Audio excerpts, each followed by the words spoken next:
Thank you for tuning into the Rant Experience. This episode is brought to you by our official merch store, ajsrantroom.com. Make sure you like, subscribe, and turn on your notifications so you get new uploads and live streams hot off the presses. New episodes of the Rant Experience drop every Monday, Wednesday, and Friday. Now let's get into it.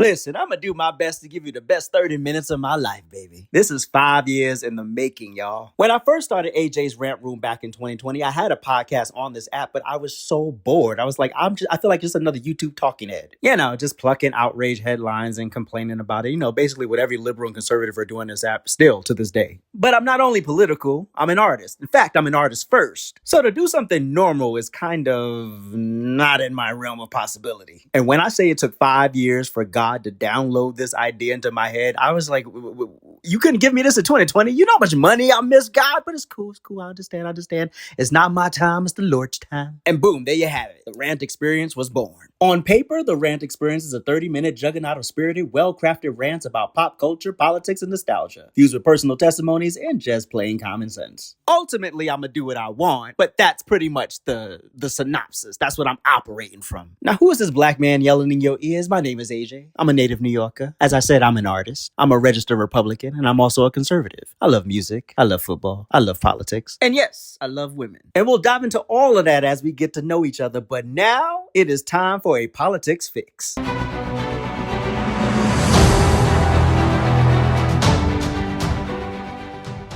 So if you don't know, not only am I a registered Republican, I voted for Donald Trump 3 times. Well, actually 5 times if you count the 2 primaries. And to say it is difficult to have a nuanced conversation about him would be an understatement. I voted for a private citizen who had the balls to step into the dirty world of politics when he didn't have to. I mean, think about it. Trump has the wealth, the privilege, the comforts. Most of us will never know any of those comforts or those privileges. And yet, he declared in the 80s. He didn't just jump on the train and said, I want to be president. He declared in the 80s on the Oprah show that if the U.S. government continued to go down the trajectory of selling out the American people, he would step in the political ring. By the time I got to the end of Obama's term, I wanted a dog in the White House, a dog, because I understood that this whole system was corrupt. This whole system was a bunch of dog mess. I wanted someone who had the courage to go in there and bust up this corrupt system. And I'm not some rabid right-wing extremist. I understand there's a logical level of progress and then there's radical extremism. And when I really think about it, Trump is why I question everything that was ever taught to me about the history of our country. The propaganda machine has been in overdrive since Donald Trump came down that escalator in 2015, and it has not let up. People have become so deranged that they would rather root for China in a tariff negotiation with the United States. Mind you, what Donald Trump is doing with tariffs is not new. Lawmakers on both sides of the aisle have been advocating for this for decades. The difference is Donald Trump is actually doing it and everybody else was just talking about it. Bro, we have Democrat lawmakers standing with Canada and Mexico. If that doesn't tell you that these people are 1/10 of an inch away from a straitjacket, I don't know what to tell you. The Democrat agenda is not about the people. Cory Booker, Jasmine Crockett, Nancy Pelosi, Pocahontas, etc., they're all barking because they're losing power. This has nothing to do with the American people, and if they cared about the American people, here's an example.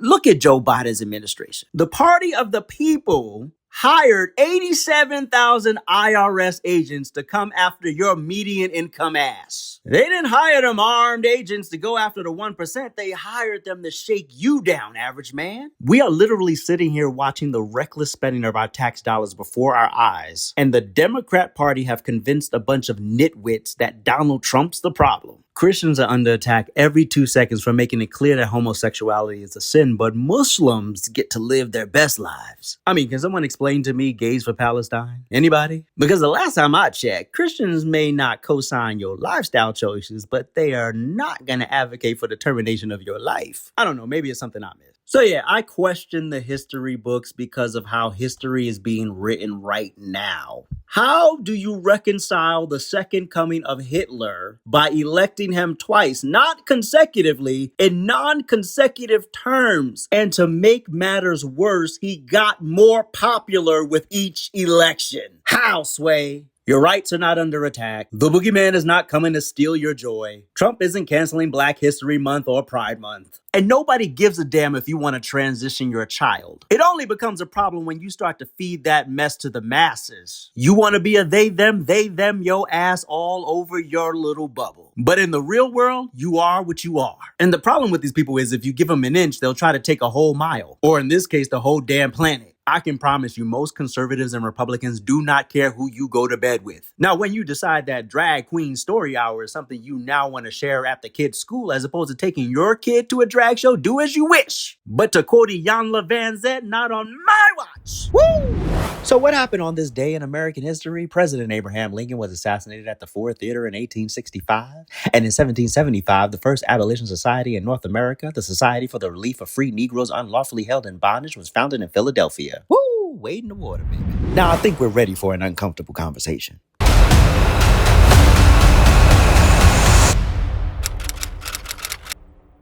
Okay, it's important that I start this segment on this note so that we are clear about our relationship out the gate. Yes, I'm a conservative. Yes, I'm a Republican. Yes, I'm a conservative content creator. But by the power invested in me, you don't own my voice. Now let's unpack this. Contrary to popular belief, it is okay to have social, moral, and life differences with people on your quote-unquote side. Now you want to hear something really freaky? Not every conservative and Republican is pro-life. Oh, shaduckles.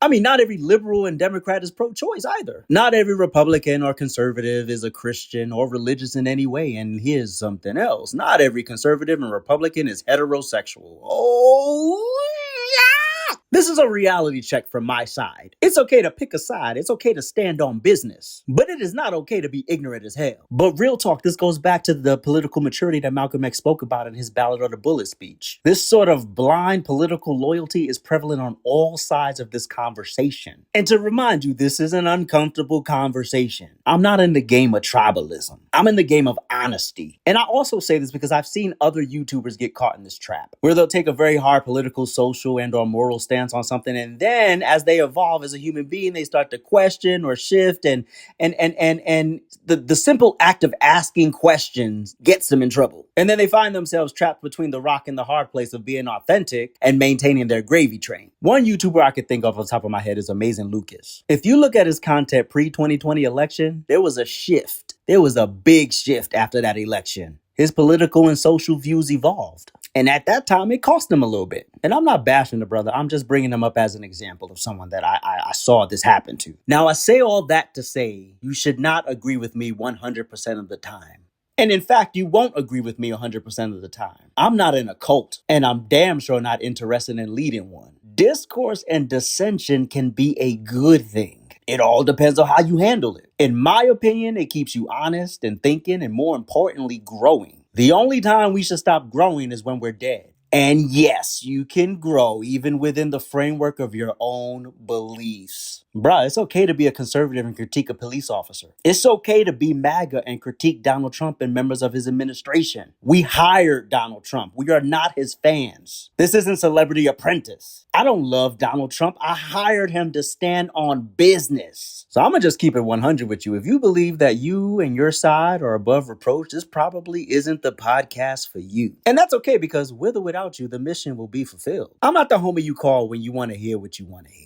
I'm the conservative Republican who is going to keep it 100 because I'm not solely in it for the money. There must always be purpose in what I do. And from that, everything else falls into place. Remember in the last segment when I said I started a YouTube channel in 2020? And if I was solely driven by money, I would have just kept churning out content to get paid. But I want to do this right, and I want to do it with the right people. I don't know if I'm making any sense, but in my mind, this sounds perfectly sane. Another example I can give about conservatives being tribal is this Austin Metcalf Carmelo Anthony situation in Texas. Before there were any facts on the table, both sides threw their hat in the stupidity ring and made it even dumber by making it a racial issue. White people commit crimes. I've seen enough 48 hours to know that. Black people commit crimes. But when it's black and white, the monster of racism rears his head on both sides. And I'm not interested in the stupidity. If you take someone's life, I don't give a damn what color you are. And if you take the life of somebody I love, your color, your sexuality, your gender identity, none of that stuff matters to me. You know what I want? I want your head on a platter. That's what I want. I'm not going to empathize with you more because both our skin is brown. Nope, I want your head on a platter too. But even before we got to the place where we should be taking a side,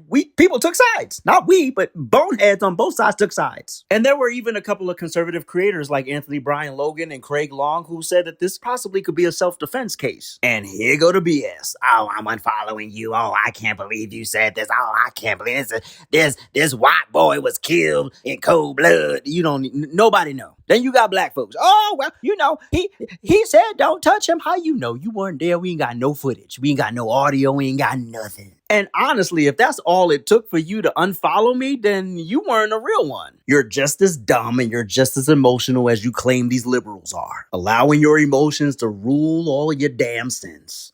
Thank you for processing our first uncomfortable conversation. I hope we're still friends, and this is our Turntable Rewind.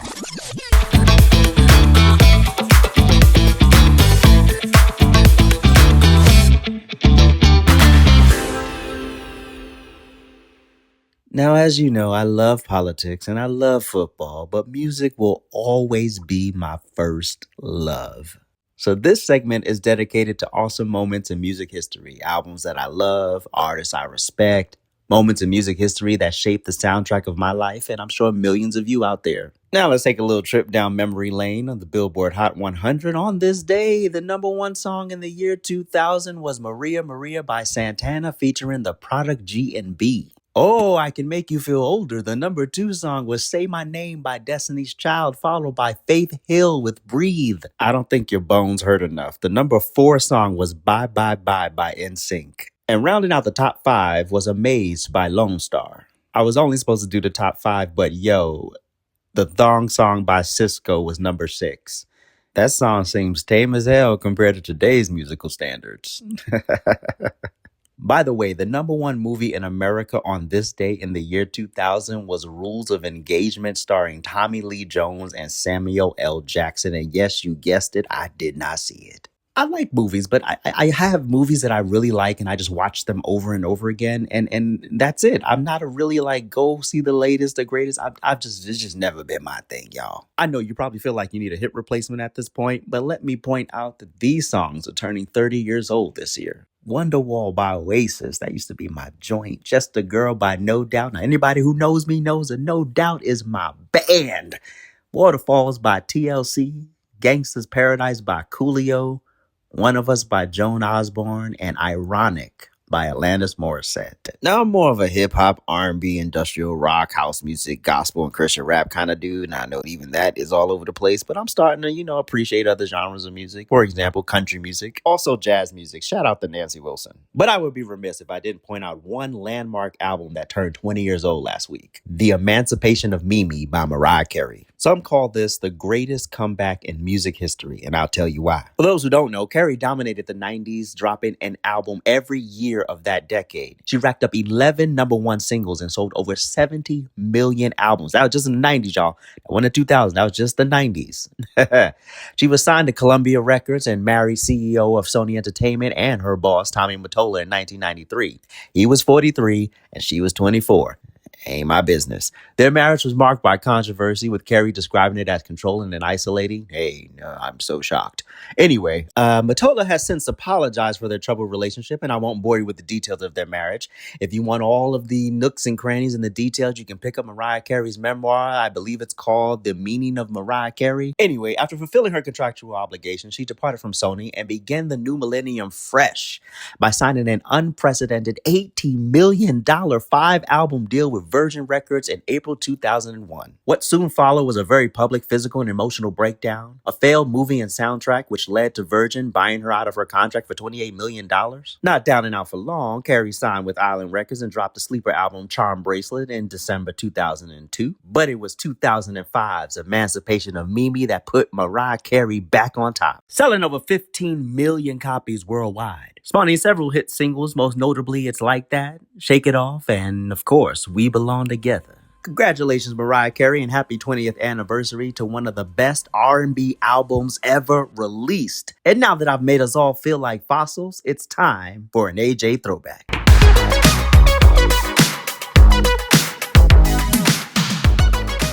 So my first AJ throwback is the actual image that's used in the drop for this segment.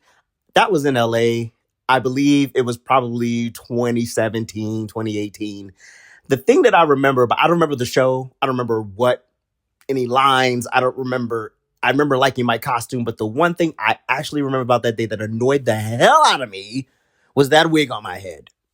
That was the day I found a level of respect for people who wear wigs all the time. That thing itched. I had double-sided tape. I was sweating. It was just nasty. And then at some point, they had on makeup, so the makeup started getting in the tape, and then the tape started turning black. It was a long shoot. It was nasty. It was stank. It was gross, but I liked the look. Hallelujah. Praise God. All right, now let's get some shout outs going. Shout out to my rant fam, all my day ones, all the people that support AJ's Rant Room. I appreciate you so much. Big ups to my Trifecta Hour family. Make sure you check out Trifecta Hour. That's our live show every Friday, 8 p.m. Eastern Standard Time, right here on YouTube and on X. And please don't forget to take a moment to check out our sponsor, ajsrantroom.com. And last but definitely not least, thank you to my Lord and Savior Jesus Christ, for there were times where man was busy and all I had to lean on was faith. And because of that, I'm still alive. Now, to some of you, this is just another podcast, but to me, this is the next chapter in purpose. And I, AJ, thank you because you could be anywhere in the world right now, but you chose to give me a few moments of your day, and the kid is grateful. I appreciate you. Thank you so much. And with that said, I'm out.